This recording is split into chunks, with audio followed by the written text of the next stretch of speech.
Wow, it's really hard to believe that we've reached December, the end of December, in fact, and we are ready to head into 2021.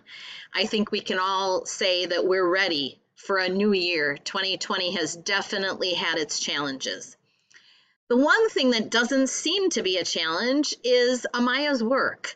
I'd like to congratulate Amaya on being the December OWL Award winner for the seventh grade.